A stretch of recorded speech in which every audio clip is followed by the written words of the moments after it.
Tanpa ada lelang. Porsinya harus jelas tanpa ada lelang. 5 triliun untuk Kadin, 3 triliun untuk Kadin tanpa ada lelang. Viral di media sosial, sebuah video menunjukkan Kadin Kota Cilegon meminta paksa proyek sebesar 5 triliun rupiah terhadap PT Chandra Asri Alkali tanpa lelang. Permintaan paksa itu dilakukan oleh Kadin Cilegon setelah dilakukan pemeriksaan oleh Polda Banten kurang lebih selama 10 jam. Saat ini Polda Banten telah menetapkan 3 tersangka utama dalam kasus video viral tersebut.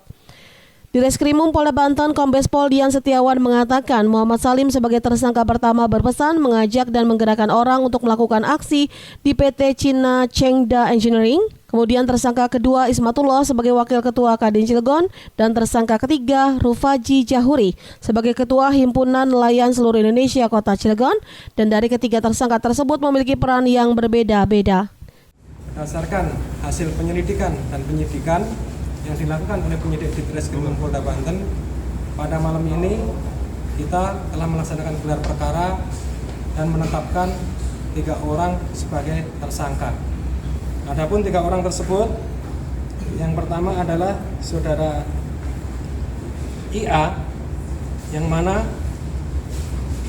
yang bersangkutan adalah Wakil Ketua Kadin Bidang Perindustrian, yang mana perannya adalah menggebrak meja dan meminta proyek 5 triliun untuk Kadin tanpa lelang.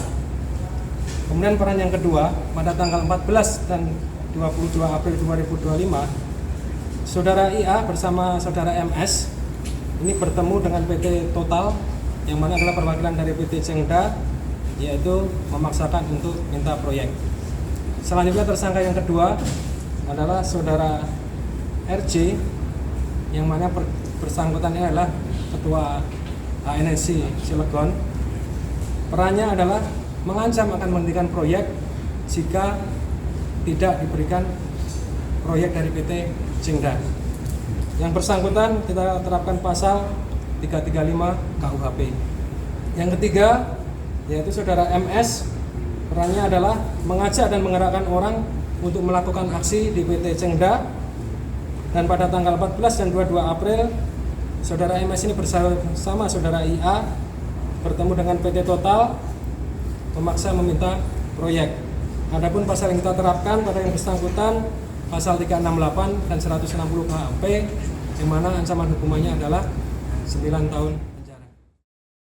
Dian menambahkan para tersangka diancam dengan pasal berbeda sesuai dengan perannya masing-masing. Muhammad Salim diancam dengan pasal 368 dan 160 KUHP. Ismatullah diancam dengan pasal 368 dan 335 KUHP, sedangkan Rufaji Jahuri diancam dengan pasal 335 KUHP. Dan para tersangka langsung ditahan di Rutan Polda Banten. Muhammad Imron, jurnalis Banten TV dari Serang, memberitakan.